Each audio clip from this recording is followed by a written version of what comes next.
good evening, everybody. Can you hear me in the background? Yeah. Okay. So welcome to the Gulf of Maine Research Institute. My name is Don Perkins, and it's a pleasure to have you here tonight. Just a few kind of logistics before we start on the program side.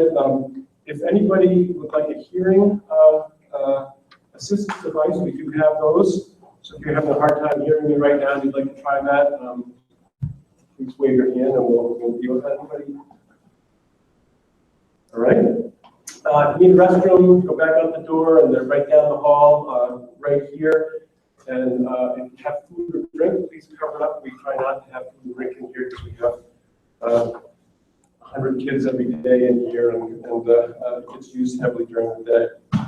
And the last piece, for how many of you is this the first time you've been at GMRI? All right, well, welcome. It's good to, it's always nice to have new people here. That are new, we're a strategic marine science center. All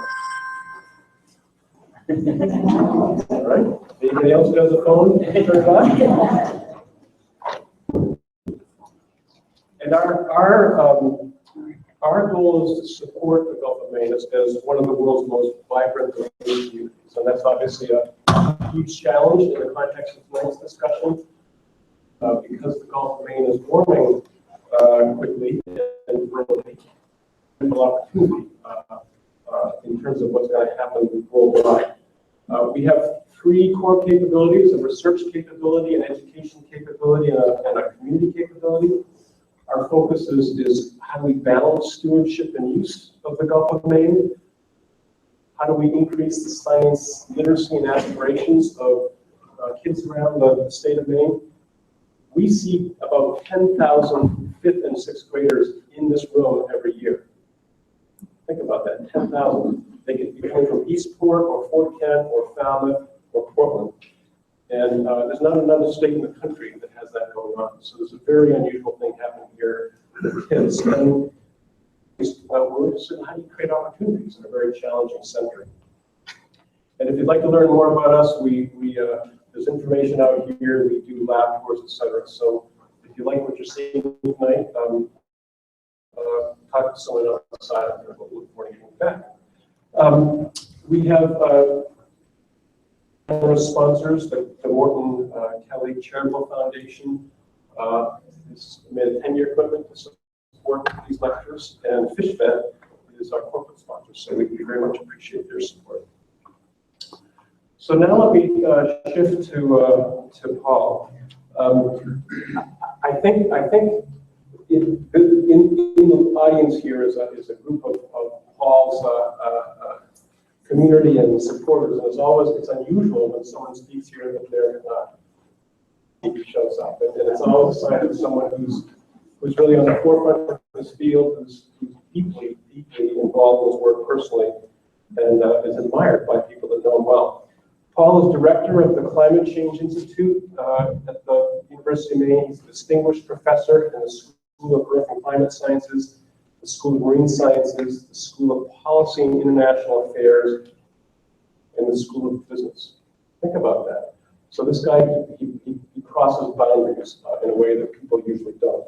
He's been the leader of more than 50 expeditions to some of the most remote polar and high altitude reaches of the planet. 100 scientific publications. He's received numerous honors, such as the inaugural Medal for Excellence in Antarctic Research, the Explorers Club Lowell Thomas Medal, and the International Glaciological Society's Sullivan Crystal. He's developed and led international climate change research programs in the Antarctic, Greenland, and Asia, and numerous other outreach efforts, such as the American Museum of Natural History and the Boston Museum of Science. He's released two popular books, one of which has the same title as tonight's lecture, for those of you who are curious to follow up. In the media, such as 60 Minutes and Nova, he's been highlighted in several award-winning films, such as the 2014 Emmy winner, Years of Living Dangerously. So we're really fortunate to have someone like Paul here in the state of Maine. Thank you. Thank you.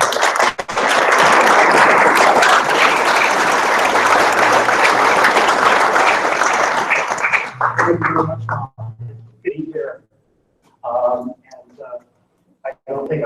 need to tell you, since most of you have been here several times, this is an amazing institute.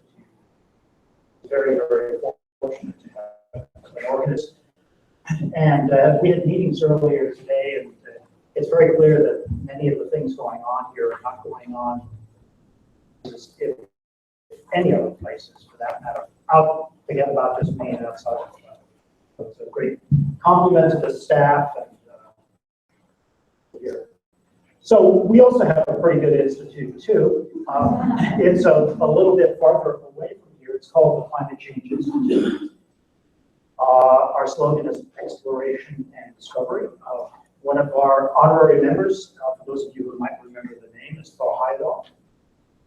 We're the only academic institution that ever gave them an academic involvement. We are relatively large, about 140 people in our institute, and we're also arguably within the top, not even arguably, we're in the top 3 oldest multidisciplinary climate research institutions in the world. We've been around quite a while, and we study basically climate in 2 different ways. One is to look at the physical, chemical, biological, and social implications of climate change. And the other is, as indicated up here, if you look at the middle, like a lot of climate units, we look at the existing, it only goes back about 100 years. In the case of satellites, only back about 30 years. Our goal in looking at this, like other groups similar to us, is to make better predictions about climate for the future. And in addition to doing that, we do various types of climate modeling, and we do a lot of monitoring. Our monitoring tends to be fairly far from home. It's largely also on lakes. The thing that we do that is different than a lot of organizations is we also go back in time. And we go back in time in great detail, sometimes literally season by season, going back decades, centuries. And we do this because in the last 100 years of recorded record, you really don't have the full range of dynamics or the full operational scale of how the climate actually performs. And we have, as a consequence of this, discovered some things which I'll point out today. We get funded by a lot of sources. The work I'll talk about today primarily is funded through National Science Foundation, EPA, and the King Foundation. Our institute is large. We do a lot of different things. My team, although I'm the director, I am only involved in a portion of the science. And that portion of science is primarily the recovery of ice cores. These cylinders of ice that provide us with literally storm by storm interpretations of how weather, which of course makes up climate, has operated in some cases going back 100,000 years. In fact, right now we're working on ice that goes back a million years. We calibrate the upper portions of these records with what we know about the modern record in order to be able to interpret the change in climate. And we can understand, we can interpret from the past changes in temperature, precipitation, atmospheric circulation, volcanic activity, meteorite impacts, biological productivity, on and on and on. It's really quite a robust reconstruction. And those red dots show you generally where the areas that we've collected the ice cores. So the title of the presentation today is Journey into Climate. And it is intended to be sort of a combination of how we do this work, to do the work, problems that we encounter, things that we eventually realize, and what the value is. This is a picture taken on the way up to a mountain called Ninkun. We were the second people ever to get up on this mountain. It's in Ladakh in northeast India. I'll talk about it more. But like anything else, like mountain climbing, traversing glaciers, running a business, being a scientist, running an institute like this, there are big challenges. In our case, we have physical challenges. We work at up to 24,000 feet on Mount Everest. We have less than half the oxygen at sea level, but there are also scientific challenges. I was educated in college in the 1960s, and there were things that I learned that I assumed were absolutely correct. And as you begin to see data that you realize is not necessarily substantiating, and it's not a trivial thing to make that transition. So at a certain point, realities become clear. When You look at the data, if it's well collected, if you have enough of it, and you realize that you need to change the direction in which you're thinking. And it's at that point that you begin to make predictions about whatever you're working on. In our case, these are predictions about climate. And the predictions get better and better, obviously, the more information, the better the models are. And there are various ways of making predictions. And I truly believe, although climate change is a very serious issue, I'm going to make the case that it is one of our biggest security issues for a variety of reasons. Nevertheless, although parts of the world will be in great threat, there will be potentially 40+ million climate refugees coming from various parts of the world. Places like Maine, I believe, will at least double in population in the next few years, because this is quite a desirable place to live in the United States from the point of view of water and other things. So there are, in fact, opportunities. If you live in a place that's highly stressed, knowing that's going to happen and how you deal with it. If you live in a place in which the situation might be conducive to higher populations, despite the fact that we have advancing Lyme tick disease, advancing storms, nonetheless, if you know what's going on, if we could predict what was happening in the stock market, even at a level of 20–30%, it probably would be a great opportunity. So my work in Antarctica started in 1968 as a first-year graduate student. I'd always dreamed of going to Antarctica, and I finally got the chance. And I was not flying in that plane, obviously. I was flying in another plane. In fact, the plane was much, much older. This is a more recent picture. But this is flying into the coast of Antarctica, a place that is 1.5 times the size of the United States, a place in which the average ice thickness is 6,000 feet. So this is a very, very foreign place. And as you get close to the coast and the scientific station, this is McMurdo Station, that we were not always, but sometimes based out of before we would traverse into the inland areas, you see off in the distance again, see Mount Erebus, the only active volcano in Antarctica at 15,000 feet high. And see if this pointer works. Yep, right along that cliff edge, that's the edge of what's called the Ross Ice Shelf, a large mass of floating ice that's the size of Texas. And that cliff sticks about 400 feet out of the water. And these icebergs are the size of city blocks. And there is no way of providing any scale other than seeing the station and perhaps a building. There are no forests. There are no high rises. There's nothing that really gives you a perspective. So that's me with darker and more hair in 1968. And we all believe, not just because I was a first-year graduate student, but everybody believed that because Antarctica was so remote, so large, so cold, the mean annual temperature at South Pole is minus 52 degrees centigrade, that nothing would ever change in this ice sheet.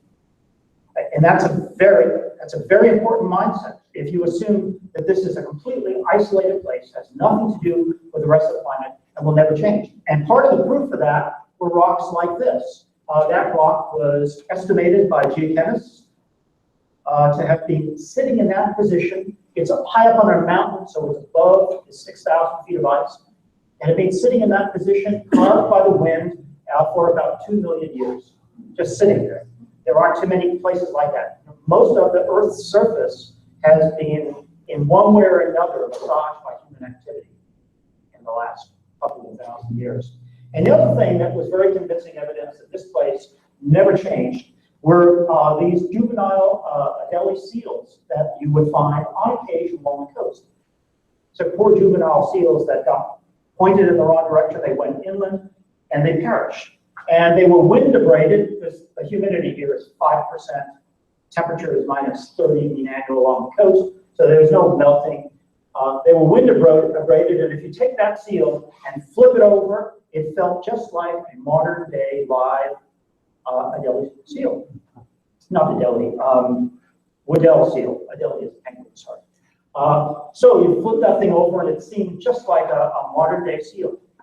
Radiocarbon dating suggests that some of the oldest seals were 5,000 years old. This one had been lying there for 5,000 years, just like that. And the only reason it changed was because of the wind. So that's clear evidence, of course, that nothing ever changes in Antarctica.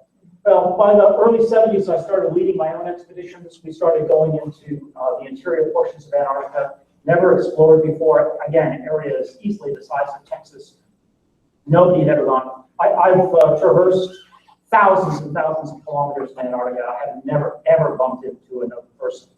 Other than somebody else on the team. And typically teams of 4 people. We were out for in excess of about 100 days at a time. And when we were up, again, in this mountainous area called Transantarctic Mountains, ice is about 6,000 feet, but there are small glaciers that form in the mountains, and they make their way down and drip right onto the top of the big ice sheet. And oddly enough, they look as if they had changed their shape. In recent time, we were thinking might be a couple of thousand years, or maybe a couple of hundred years. That, at least from my point of view, and my thinking, obviously other people doing it too, that something in Antarctica was not quite as stable as we thought. Well, I spent a lot of seasons in Antarctica. I still do. I go to Antarctica regularly. It's like a second home. But I decided in the mid-70s that I needed to also work in another place because I wanted to make sure that the work that we did had some relevance to people. And how could it possibly have relevance to people if it was in the Antarctic, which is so remote? In fact, the biggest programs that were in Antarctica when I started working there were NASA programs, because it was an analog for Mars. So if you want to find people, you go to the Indian subcontinent. And I made my way with my team, this is 6 people. It took us about 6 weeks to get into the field site. This was the last village that we stopped. This is an area in northeastern India called Ladakh. This is a Muslim area. You just go right across the valley, and it's a Hindu area. We work right in this area. These people are living on top of the roof of their house. And I managed to find, this is just a few of them, I managed to find 40 of the men in the village to help us carry some loads. Everybody carried 80-pound loads up into the mountains. I assumed that they would know the way to the top of the mountains. I was 32 years old or something, and I thought, wow, they must know their way around the whole place. Well, of course they didn't, because they raised goats. They had so much, it took them their entire year just to figure out how to eat, how to find enough food to eat. They hadn't a clue what was going on in the area. So again, it took us even longer to get into the region. And when we finally got close to the mountain, which I only read about in a book and saw one picture of, it was produced in 1904 by Fanny Bullock Workman, a very famous climber. He had climbed throughout the Himalayas. I wanted to get to the top of this mountain, Dunkund. There were no satellite images. We weren't allowed to carry maps. The Indian government wouldn't let us have maps or let us have any form of communication. And we suddenly encountered 3 500-foot ice falls. And we made our way up several times carrying loads up these 500-foot ice falls. And when we got to the top, or close to the top, the ridge is right up there, we noticed along the wall of a crevasse something that was very important to us, these dark bands. And those dark bands are dust layers which come in during the dry season, during the winter and spring from the Tibetan Plateau, which is directly to the north. And this is important to us because at that time, we really didn't quite understand how we would know what the age of the ice was. But every single winter and spring, particularly spring, you get this dust layer. This was very encouraging. We were interested in studying the monsoon. And the monsoon, that's the Himalayan mountain range. The monsoon in the summer, air masses come off the ocean. They make their way right up into portions of the Himalayas that bring warm, wet air. And in the winter, they bring dusts and cold air down from the Tibetan Plateau, average elevation, 12 to 15,000 feet. And depending on the strength of the summer versus the winter, this determines whether in the Indo-Gangetic Plain you have severe flooding with massive loss of life, great agricultural products or very poor agricultural products.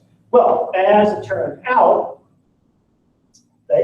when we'd been up there for 3 or 4 weeks, and we could see cloud patterns forming over the Tibetan Plateau and over the Indo-Gangetic Plain. And as they came together, at about 20,000 feet, were precipitating snow. So we had the opportunity to see whether or not there's a difference in the signal, the chemical signal. There was more dust than the one that came from Tibet. Yeah, intuitively there should be, but is that really the way it works? Intuitively, we expect that we would find sea salt from the ocean that's coming up from the south. So as it turned out, that's exactly what we found. Now, this image comes from NASA. It's a beautiful image generated a few years ago, long after we, as I mentioned before, we didn't even have satellite images. And what this NASA image does is it's taken the actual meteorology, and you can see, it's not quite on there, but this is flipping past hours and days, and the blue that you see here surrounding Antarctica, this is being painted on by NASA artists. It's the actual air masses, but it's painted on, it's intended to represent sea salt that is being transported through the Southern Ocean in these eddies.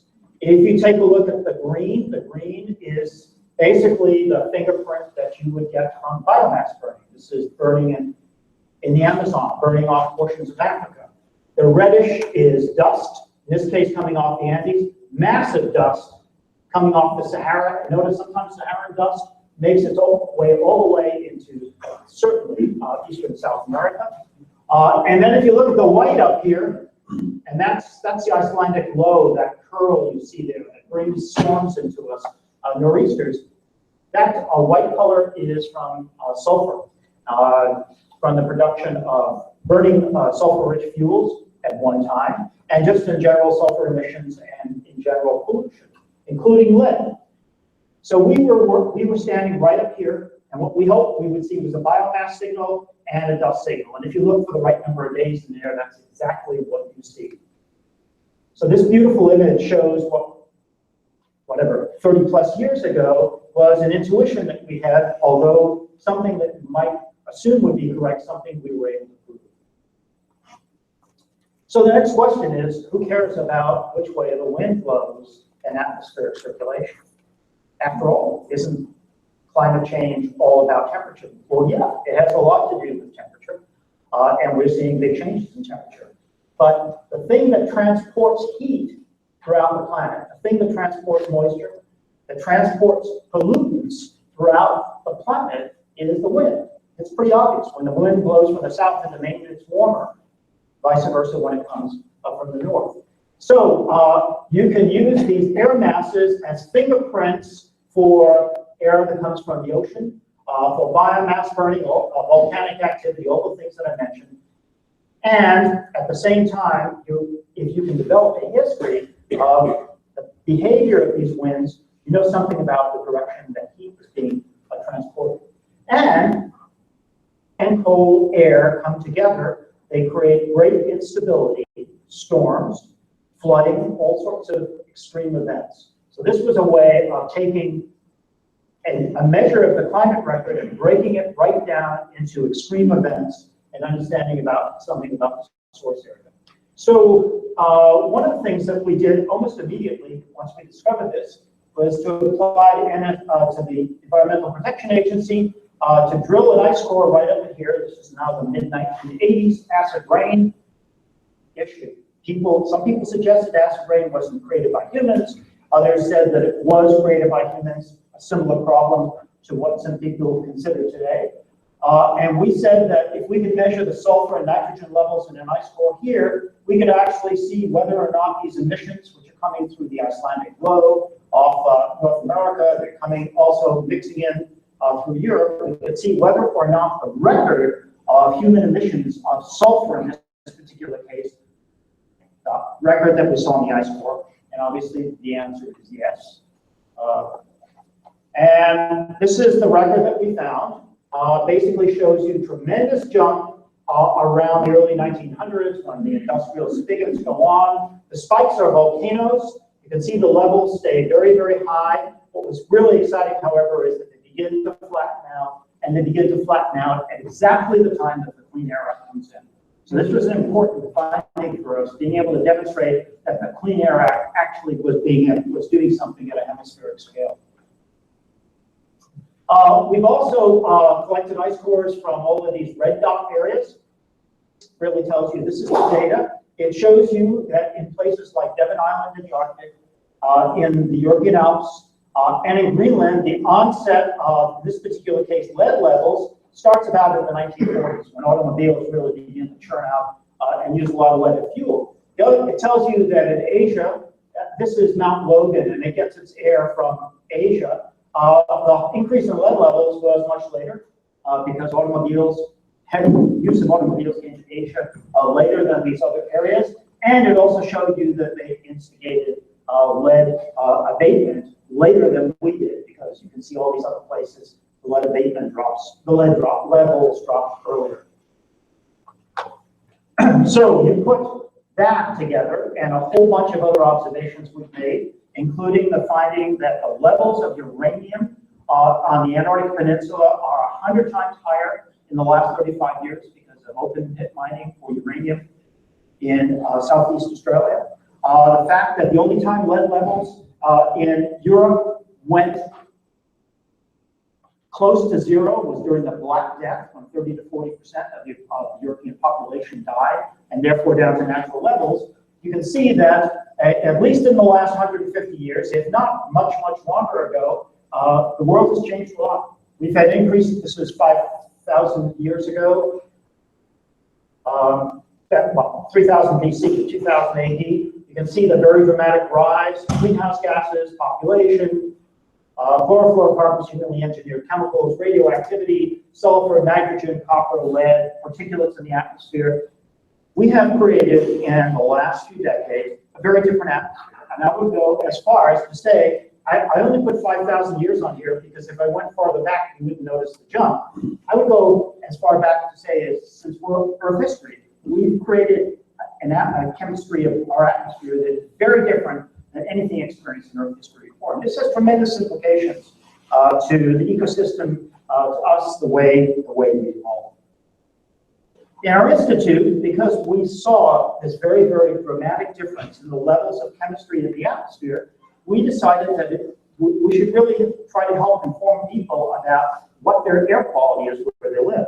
Now, in this case, we got lucky. We didn't collect any of the data. The Environmental Protection Agency has collected and still collects phenomenal data, well vetted, quite well distributed around most of the United States. We are the only country in the world that releases publicly our atmospheric chemistry data. And the one thing we did, however, was to put it in a much more usable form. This is software that we developed. You can get to on your smartphone, on your computer. It's called 10 Green. You get a single number that tells you between 0 and 10 how good your air quality is. Nobody gets an 8. Great, but it's not terrible. There are places that are a lot lower, like LA. Shows you all of the 8 primary pollutants accepted by EPA. You can drill down into each one of these and see exactly where the station data is. Red is not good. That's bad air quality. And it turns out you can compare various sites all over the country. You can look at health standards, a variety of things by continuing to drill down. And it turns out the two things evolve in this country, almost all over the country. We have unhealthy levels of small particulates, not terribly unhealthy, nevertheless unhealthy. Potentially one of the reasons why there's such an increase in asthma, and we have not terribly high, but unhealthy levels of cadmium in the atmosphere. And cadmium is not by far the only reason why infants or children get autism, but it is one of the potential causes. So we try to encourage at least the students, if they get a job, take a look at the air quality too, see if you really want to live there. Maine, we actually have pretty good air quality. Our poor air quality comes from outside of Maine, but even so, it's pretty good air quality. That we wanted to do was to get a really long record, not just of the chemistry of the atmosphere, but to try to understand how the climate changed. So I did the same thing I did in Antarctica and still do. We did a series of traverses all over the Greenland ice sheet to look for a good place to work. We eventually settled on this area right in the middle of Greenland. We developed a program called the Greenland Ice Sheet Project 2. I had 25 institutions that came together to do this, and we recovered a record that went right down to the bedrock from this dome. There's the drill tower. We went down about 10,000 feet, hit the bedrock, and we recovered a record like a giant tree ring. We could count back every single year 110,000 years. From that, recovering temperature, precipitation, sea ice extent, all of these things. And the questions we ask ourselves is how fast can climate change?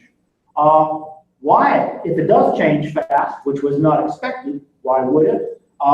And therefore what, and if it does, is it because of natural activity, human activity, and how much of a change in climate really impacts people? You tend to think that an ice sheet would have to roll over you before you really cared about it, but the bottom line is if you live on the edge of the desert, if you live on the edge of, as obviously many people do in the Arctic, a small change can make a tremendous difference to you. If you live in a more moderate climate, the changes are a lot harder to feel, even though they still exist. So we tested this idea, this cartoon-like looking diagram. This goes from 0 to 120,000 years ago. A little more than 120,000 years ago, there was a relatively warm period. Oops, that's missing the numbers on the side. The bottom is cold, the top is warm. And the big story here is that these are thousands and thousands and thousands of years. And the feeling was, up until this discovery in 1992, is that the climate operated very slowly. This is a very important paradigm, because if the climate operates slowly, then it really doesn't matter what you do, because it's going to happen. So we polluted right now, fine. Yeah, it's going to be thousands of years before we see it, and by then, somebody else will figure out how to deal with it. Not 100 years, thousands and thousands of years. Well, it turns out that that's not the way that climate operates. That's simply because of the way that of the things that people are looking at. And the answer is that it doesn't operate slowly. It operates in this very, very fast mode. Changes in temperature. This is now Greenland. That was local temperature. And these are changes in storm intensity. Whenever it gets really cold, you get more storms, at least at this very high latitude. And what we found out was that in less than 1 to 2 years, less than a political cycle, the climate was able to change several degrees centigrade for decades to centuries, and it was a change in temperature, precipitation, and the frequency of storms. So the climate system is, in fact, very sensitive. So next question is, why does it change? These things are called abrupt climate change events. They were all over the place in the newspapers for a while. They were sort of ahead of their time, and now coming back again. Anybody ever see the day after tomorrow, I think it was? Yep, that's based on our program. The fact that, that giant superstorm that comes, it's not quite the way it works, but they had the right thing, certainly had the right general idea. So we recovered this 110,000 year record, got a lot of data out of it, and we were able to sort out the things that control the climate system, which is the relationship between the Earth and the Sun. The Earth is like a little ping pong ball that gets pulled around, and it gets more or less energy coming in. Greenhouse gases, the way the ocean circulates heat, the way ice sheets can expand and contract, changes in the energy output of the sun, changes in dust levels by humans and naturally, and also volcanic activity. And as it turns out, all of the red starred ones have the potential, either by themselves or together, of triggering an abrupt climate change event in the natural system. So the next big question is, do humans interact in any, are we able to change any of these things that could create an abrupt climate change event? And we were talking about this as recently, well, we still talk about it, but we were trying to make this case from the early 90s into the early 2000s that, yeah, there's a possibility that the climate system will not operate in a nice linear way, as it won't just gradually warm, it could be jumps. So the answer is that when it comes to CO2, yeah, absolutely, because as you all know, I'm sure you've all seen this, you go back 850,000 years and CO2 levels stay within this range. Suddenly, within the last century, the levels rise dramatically. They're expected to increase even more so by 2100. The levels have already increased about 35 to 40% above the natural level of the last 850,000 years. But what a lot of people don't talk about that's actually as, if not more important, is the fact that this rise is 100 times faster than we've ever seen in the record in the last 850,000 years. Therefore, CO2, yeah, it might have triggered abrupt climate changes in the past, but it has a greater potential now because it's operated so fast. And the other thing that potentially could make a very big difference. There are several greenhouse gases, one of which is water vapor. Water vapor is not changing a lot. CO2 is because of human emissions. The other one is methane.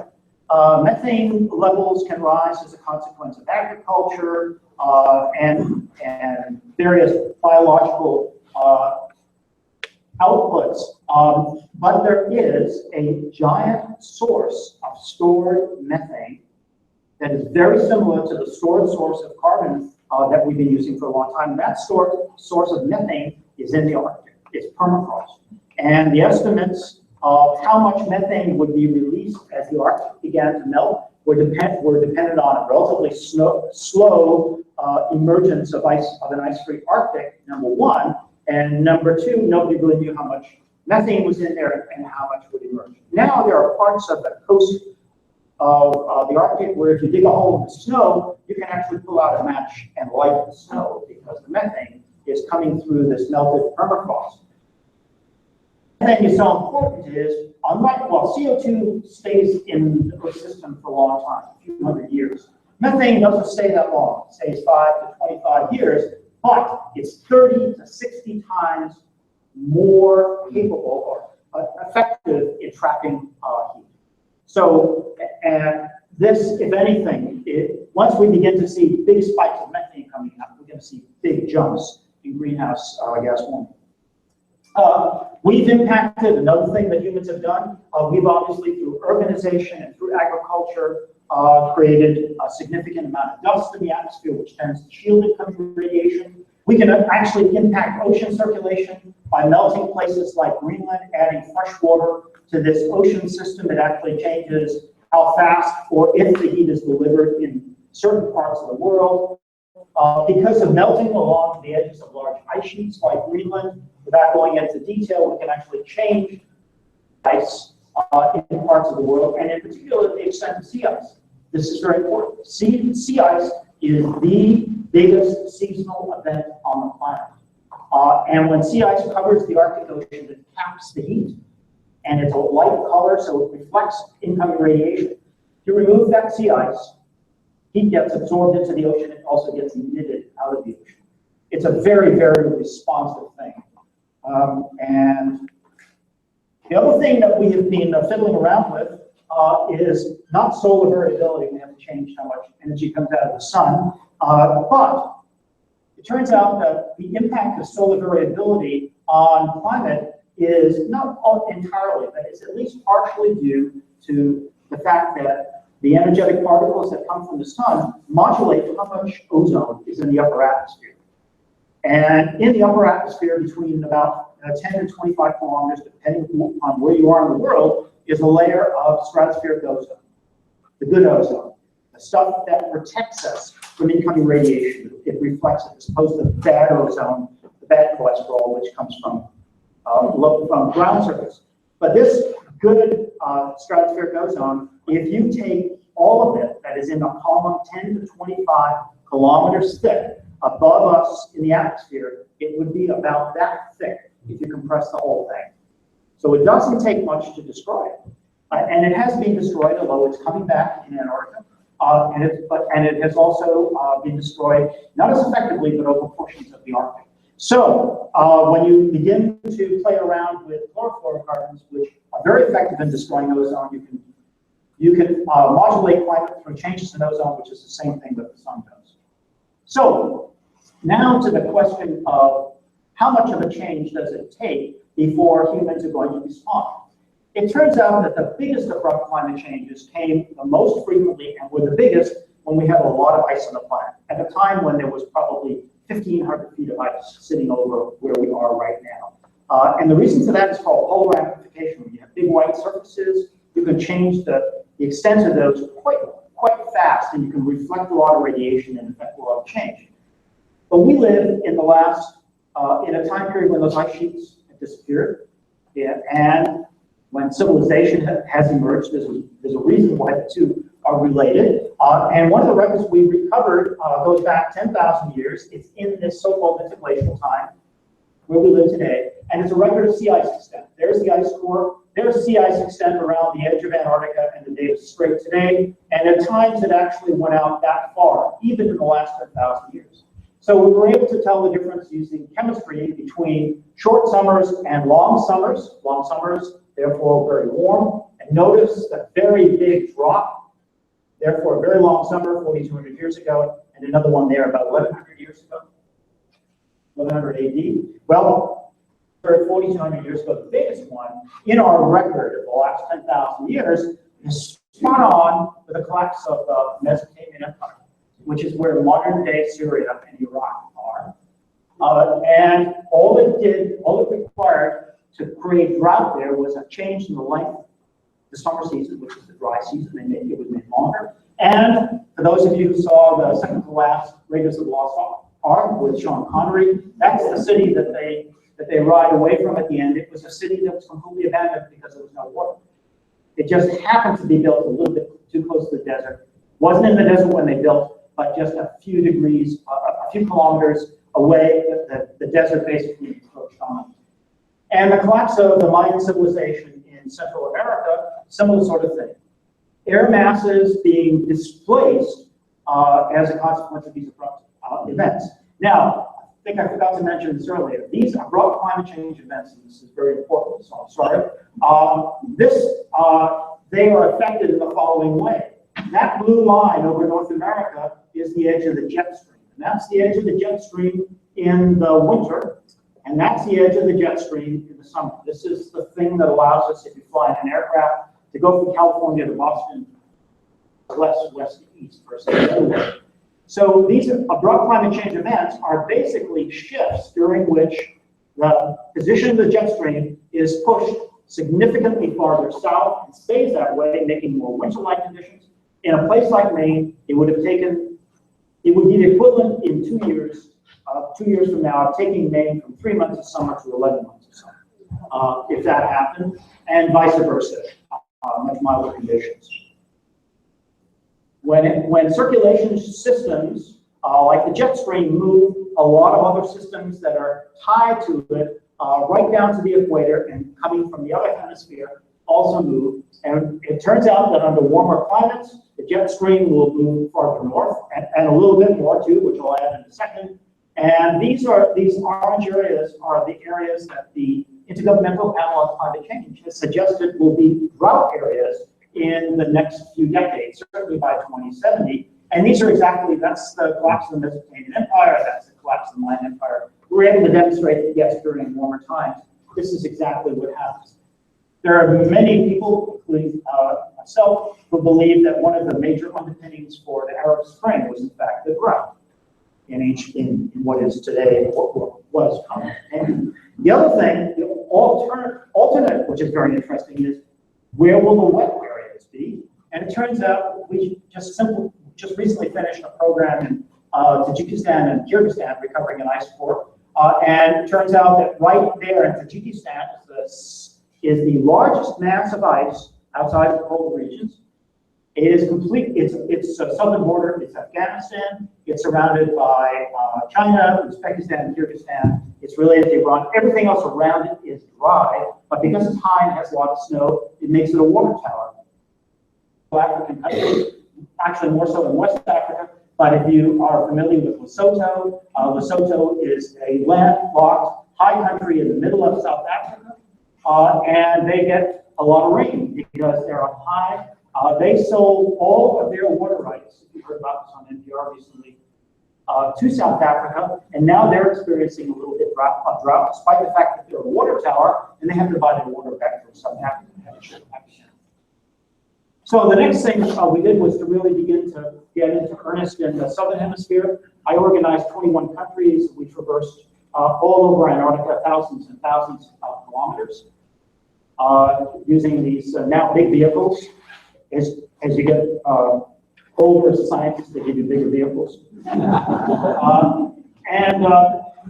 We were able to, along with a lot of other groups, not just ours, that we coined this term, the sleeping giant is awakening. The sleeping giant is the Antarctic ice sheet and the Greenland ice sheet. They have tremendous potential for changing sea level. People have questions about it. I can answer questions about sea level later. But dramatic. And we were able to demonstrate this using collecting ice cores. So the next thing we did was we went to a lot of the southern hemisphere regions that are just to the north of Antarctica, because we wanted to, because these are the first areas that should be affected. So we went to did some work in Tierra del Fuego. This is a very exciting place. We almost never get helicoptered to places. We normally hike or climb up, but here you can't get up with our equipment. So we got landed there, spent 17 days pinned down in 2 people per tent in 100-knot winds, and fortunately managed. We lost all our equipment, but we managed to get on it. Spent 5 seasons on Everest, up at close to 24,000 feet. Collecting ice cores again, trying to find out what's going on. And most recently, we've been working in the Chilean Andes. This site is only 100 kilometers from Santiago, the largest. Chile, all of Chile is totally dependent on almost exclusive flat. It's not right. This portion of Chile is totally dependent. It's quite dry on glaciers for their water and for their hydropower, and the glaciers are melting. And then most recently, one of the most exciting trips I've had recently, we sailed from the Falkland Islands to South Georgia and back. It's about 1,800 nautical miles in the Southern Ocean, very stormy. In this vessel, which I highly recommend if you ever want to go to Antarctica, 74-foot sailboat really is great. It's a wonderful trip.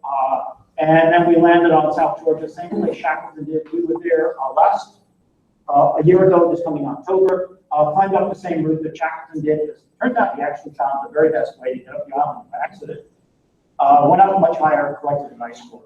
So, and then the next thing, we're doing this as fast as we can because a lot of these sites that literally have Rosetta Stones of past climate are deteriorating.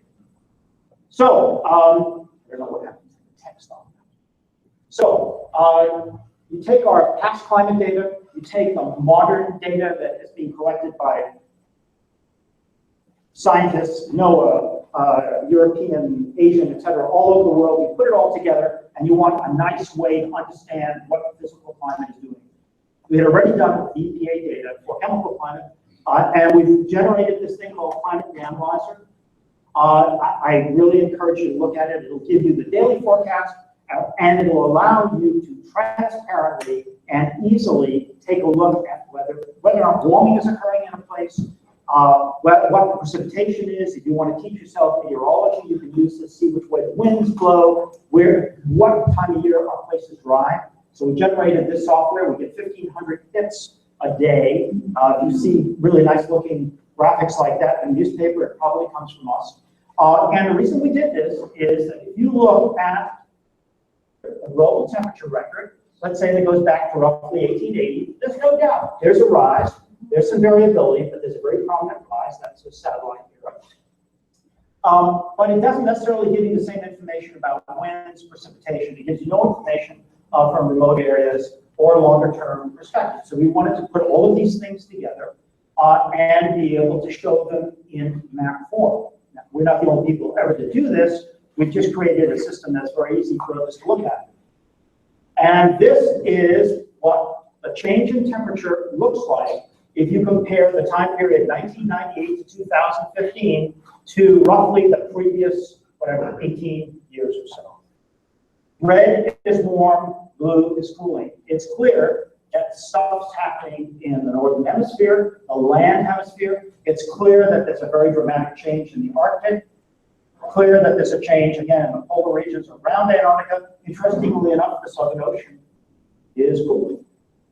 Is it really cooling, or is something changing in the Southern Ocean? But this is the state of global warming right now. It isn't to say that it won't get much warmer and extend over large areas. But remember, this presentation is largely about atmospheric circulation, the thing that transports heat, moisture, pollutants, affects sea surface temperatures.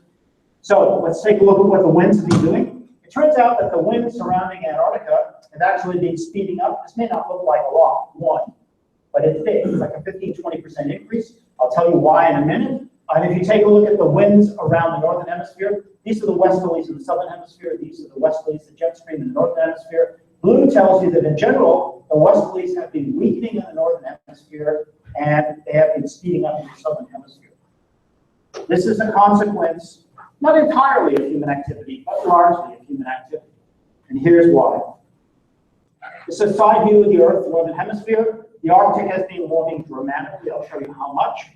It's warming. The mid to low latitudes are warming largely because of greenhouse gases. And whenever you remove sea ice from the Arctic, you have even more heat available from the ocean. And what happens is we have changed the temperature difference between the poles and the mid latitudes over the last few years, so that instead of having a very big difference, there's a very small difference.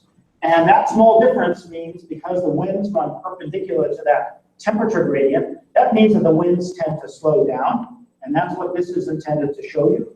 The westerly winds in this light blue color are actually slowing down, and when you slow down the westerly winds, you actually have more, they're like a barrier. They're a wall. They keep cold air from going north, warm air from going north and cold air from going south. But when they weaken, they allow much more transport back and forth of warm and cold air. That's bad. That causes extreme events when you have a lot of cold and warm air coming together. If you go to the Antarctic, part of the story is about greenhouse gases. The other part of the story is about ozone. This giant ozone hole that we know has not been exceeded in the last 10,000 years, therefore related to humans. In the hemisphere, the winds have actually been increasing. The westerlies have been increasing because just over Antarctica, because of the loss of that ozone hole, the heat's actually being dissipated away. It's a tiny bit colder, not a lot, tiny bit. And then you have greenhouse gas warming in the low and mid latitudes of the southern hemisphere. The net result is very strong westerly winds and very weak north-south winds. When you have very strong westerly winds over the Southern Ocean, they actually drag surface ocean water in the Southern Ocean, and they draw up cold water. And that's why the Southern Ocean is looking cold. So let's return to the Northern Hemisphere. And in the Northern Hemisphere, if you take a look at what happened between roughly 2007 to 2012 versus the previous, whatever that is, 20 years, you see that the temperature rise in parts of the Northern Hemisphere have been very high. And in fact, in the Eastern Arctic, the temperature rise 5 years has been 8 degrees Fahrenheit. 8 degrees Fahrenheit is an abrupt climate change.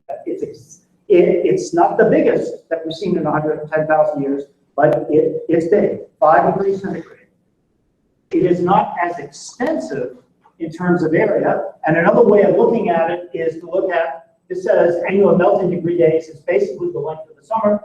And that means that if you look at the Eastern Arctic, it's the equivalent of doubling the length of the summer in the Eastern Arctic. Turns out, I won't give you the details, but we can tell from the ice cores that it is comparable in magnitude, not necessarily in area, comparable in magnitude to a dramatic event that occurred 12,000 years ago. Parallel, most likely, in the last 12,000 years. Why does that matter? Because when you weaken the jet stream of the Northern Hemisphere, you get more north-south exchange of air, you get these tremendous embayments like this. And as it's supposed to say, oh, it does, it's all about the jet stream.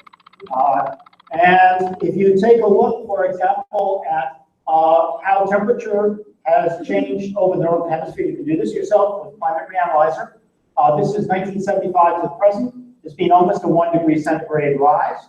If you take a look at the Arctic, in general, it's been about a 3 degree centigrade rise since the 70s. And if you take a look at eastern U.S. Northeast, there has been a 2 degree centigrade rise, but tremendous variability. Why? Because this jet stream, it depends where it locks in. This thing that called the polar vortex has actually been a term that's been around in meteorology for a long time. We became very aware of it because of this locked cold section year before last over eastern North America. Because as it turns out, when the jet stream has these giant embayments, those embayments move more slowly, and therefore you get locked in. Now, something in 2015 happened quite different, likely because of El Nino. People who care about it, I can tell later. But in the middle of this, late December of last year, take a look at where the jet stream goes. Warm air right behind it. The North Pole was above freezing December 30th last year, 2015. Has this ever happened before? Yes, but the frequency is changing dramatically. It's all about the jet stream. And it's the jet stream that is superimposing cold and warm air together that is producing so many of these anomalies. This record only goes up to, I think, 2010 or so, but it shows not in the form of human life, obviously more important, but in terms of normalized dollars from Munich Re, the reinsurance company, how, in fact, damages have increased. And I would make the case that climate change is a major security issue. Why? Because it affects our health. We talk about pollution, warming, Lyme tick disease. It affects our economy, reasons everybody obviously understands, catastrophes through extreme events, changes in food supply, and geopolitics. The opening up of the ice-free Arctic Ocean is a big geopolitical issue, as are these other things, in particular climate refugees. So, quick lessons. Our climate is not timeless, it changes. We didn't believe that before. Melting glaciers tell us where the warming is because they integrate this warming signal. They don't have a lot of variability in it. We have seriously impacted the physical and chemical climate system. Warming causes changes in wind patterns and storms. This is important because they carry heat, precipitation, pollution. The climate system can change very, very fast. It's unrealistic to assume that we will experience linear change in the future. We have to at least adopt it as a plausible scenario. A lot of this change is affecting us already. If you live in the Arctic, nobody needs to convince you. Other parts of the world, different. Even small changes, depending where you live, can be very important. And the way that people will believe this is important is if you take the changes that mean something to them and demonstrate to them that it's happening. So this is a sort of a mixture of where climate change is in the sort of in general thinking. There's a lot of discussion about mitigation, adaptation, sustainability, resilience. Very, very important things. I would contend that, under the right circumstances, there are opportunities out there even for places that are terrible. If something's going to be bad, you want to know it is. And there are also positive opportunities too. So I'll just end with a couple of more slides. In our institute, we've gone even farther. We've taken a lot of the software and we're developing an initiative called Climate Futures, where in fact we had some meetings this afternoon and we hope to combine with GMRI and a lot of their skills. And we have developed software that is transparent, user-friendly, and we're adopting the same thing that business and the military adopt, this concept of plausible scenarios. It isn't just the world isn't going to operate one way. We need to think about several different ways and begin to test which one is more important. Thank you.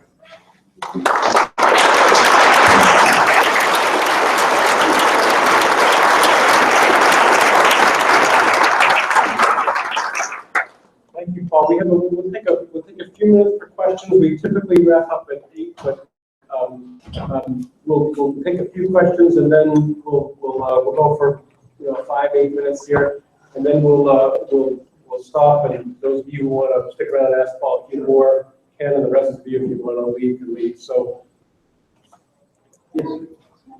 One is very quick. If you're talking about a field season, what is that? A bigger question. Field season is the amount of time that we go into to do a particular project. Depending on where we go, it would be anywhere from 2 weeks to, and we call those our field seasons. They don't really have anything to do with normal seasons. They're just our seasons. And I think that you explained this, but I've lost it. Tell me what you do when you're reanalyzing. Good question. And I just threw that term out, climate reanalyzer. Reanalyzing, we call it that because we're providing literally all of the instrumental data in various forms and very transparently for you to look at. And we call it climate reanalyzer because it allows you to sort of reanalyze what you might be hearing. So let's say you come from Florida and you want to find out whether or not temperatures have increased in Florida in the last few years. Or you want to find out if precipitation has increased. You can tell that from a climate reanalyzer. You don't have to depend on what, in fact, anybody's telling you, what the media is. If you're at a cocktail party and somebody says, I don't actually think that the climate is warming, you can say, well, where do you live? And you can get climate reanalyzer on here. You can show them the very best data in the world.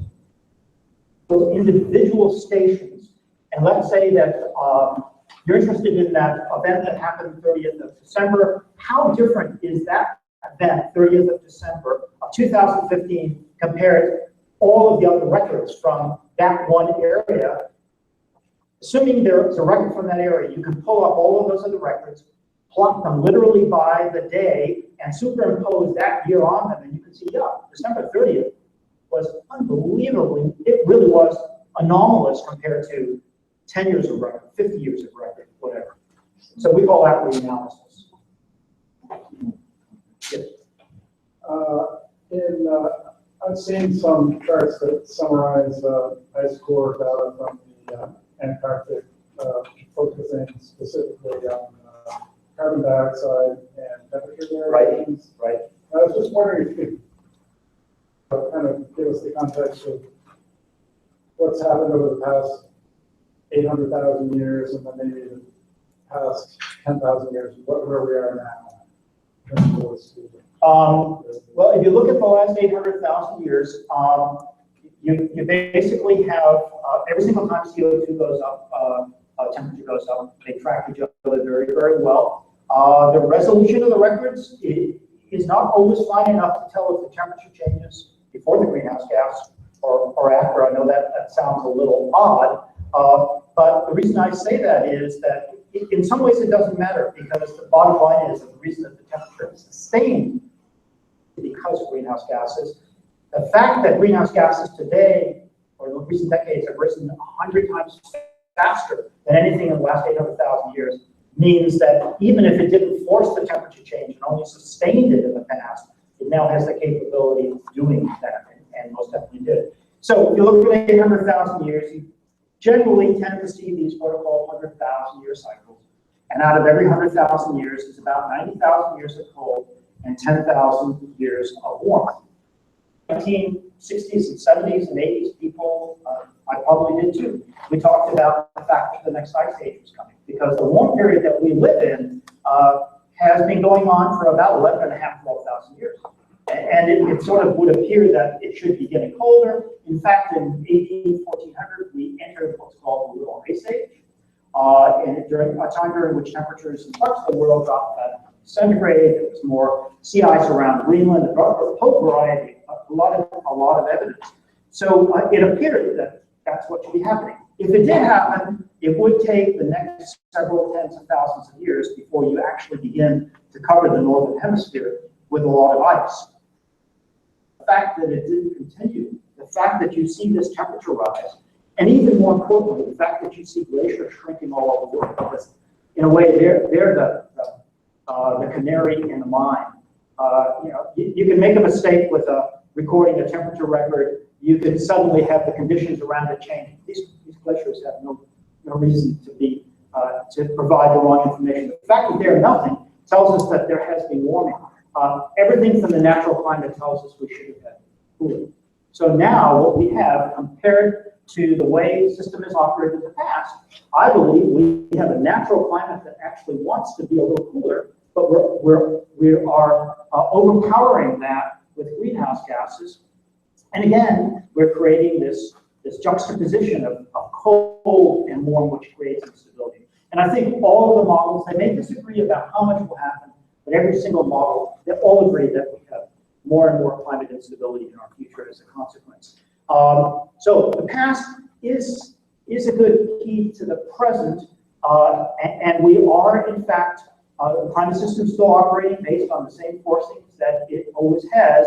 We've just put, as I think I mentioned up there, we put the climate on speed. We've made it operate much, much faster. And when you do that, the responses that you get in the kinds of lifetimes that we're talking about, 100 to 200 years, are going to be different. That doesn't mean that past climate isn't important to study, but we've taken the very things that change climate and accelerate them, operate differently. Yes. What are the different predictions out there for Maine coast sea level rise? Like, what do you agree with, depending on certain ice shelves go? That's a great question. I'm glad you brought it up because I didn't include it. Recent intergovernmental panel on climate change, and this is a remarkable achievement, getting these results out every 5 years, has actually downgraded their estimate of sea level rise. They used to talk about 1.5 meters by 2100, now 20 centimeters to 90 centimeters. That came out 2 or 3 years ago. People in my field, glaciologists, and the sea level rise comes from melting of glaciers. Don't believe it. We believe that if, in fact, you can look at the geological record. The last time the temperature was 3 centigrade warmer than now was a natural period about 120,000 years ago. That doesn't mean this is a natural event. There's tons of stuff that shows you it's not natural. But when that happened, sea level was 9 to 12 feet higher than it is today. And that's a 2 degree centigrade rise. The average projection for 2100 is a 3 degree centigrade rise. The last time the temperature was 3 degrees centigrade higher than roughly today was 30 million years ago, and sea level was years higher. So I actually live on the coast, and I do worry about this sort of thing. I live very close to the coast, in fact. What is that going to mean to us?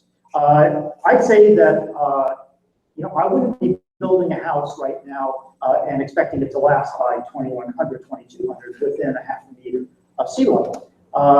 We could easily have a 0.5 meter. We could easily have 1.5 meters. The one thing I think that can be guaranteed, because you can guarantee anything's going to happen by 2200,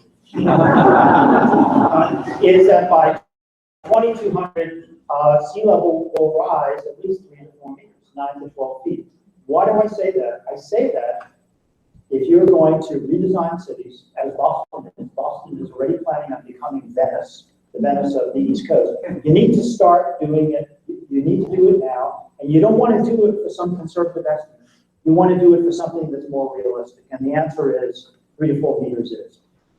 Should you go and sell your house in the next 20 years? No, not necessarily. I'd say the bigger issue, yeah, sea level's rising. It's rising a few millimeters. It will rise a lot by 2100, 2200 for sure. I think the bigger issue is actually storm surges. Had Hurricane Sandy hit Boston, it would have flooded Harvard and MIT. And that's a very, very big deal, and that's related to wind systems. So yes, sea level is a big, big deal. It's very important to know how much sea level is rising, but it's also important to know in the shorter term of the surge capability. So how's 2050 storms are going? Depends where it was. It depends on how well protected it is. And I can't tell you exactly. I would put it at least a few meters above sea level. Worried if it had its own well about salt intrusion, things like that. Sure. 2 more questions. Yes. Can you narrow down Maine? In the last 40, 50 years, has there been more of an increase because of the jet stream and the prevailing wind? Being more of an exhaust pipe from what I saw on your big images that might come from the Far East and the Midwest? I mean, We are. In terms of air quality, yes, we're on the end of the tailpipe. There's no doubt about it. And interestingly enough, without getting political, not in the current administration, but in the previous administration, near the end of it, there was a discussion about having all states clean up their air quality, and if they didn't, they wouldn't get federal funding. Maine was told to clean its air quality up before the Midwest was. We can't clean up our air quality if the Midwest doesn't. That's no longer the situation. And it's very important to us that the rest of the country clean up if we're going to have healthy air. Thank you. That was my question. How recent international meetings on climate change has there been general acceptance now that this is a real event? I mean, there's still so many behind it. Yes, I think the Paris Accord is phenomenal. And the reason that it's phenomenal is that everybody decided that rather than trying to get people to the table and convince them what to do then, it was better. You'd rather have 10 cents from somebody than try to get $50, ask them for $50 that you're never going to get. And that's exactly what happened in the Paris Accord. And there is widespread agreement. There has been, why are there skeptics? A whole bunch of reasons. If people introduced to what they think is some uncertainty before they begin to disbelieve things. Some people are simply predisposed not to believe certain things. The scientific data is unquestionable. The Heartland Institute puts out a document that's very similar to the IPCC. It's a very thick document that basically attempts to demonstrate that climate change is not happening the way the IPCC says. You just have to look at the way those two documents are written. IPCC is based on published papers that have been vetted. The Heartland Institute, which is largely intended to create uncertainty, is all based on sort of portions of sentences that have been taken out of papers. And then the discredit comes from basically assuming what the other portions of the sentence are. There is much disagreement. That isn't to say that there's no disagreement. And there also, I'll end with one other thing. The latest survey that I saw said that about the U.S. population are probably about 50-50 in believing whether or not this is true. When asked do they believe scientists, about 75% said they believe scientists, and more than 90% of them, 95% of the scientific population in this field believe it's true. When asked, do you think that all scientists agree, they said no. So it's a matter of perception. They may believe scientists, but they don't. There's no simple way of proving to them that literally every scientist does. Oh, thank you very much.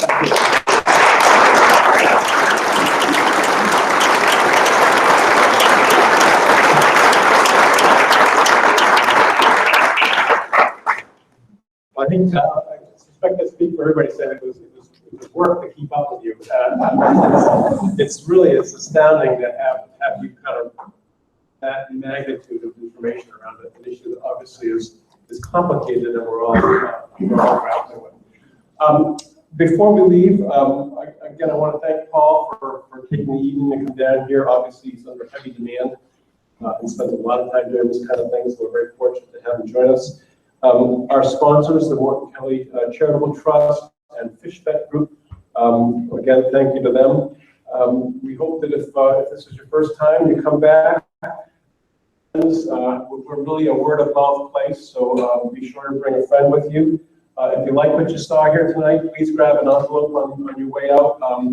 This kind of programming really is a function of people like you supporting it, so we really appreciate your support. And as I mentioned, if you haven't been in the lab before and you'd like to come in and do a tour, we have a program for that and speak to someone up front. So thank you all for joining us and have a safe ride home.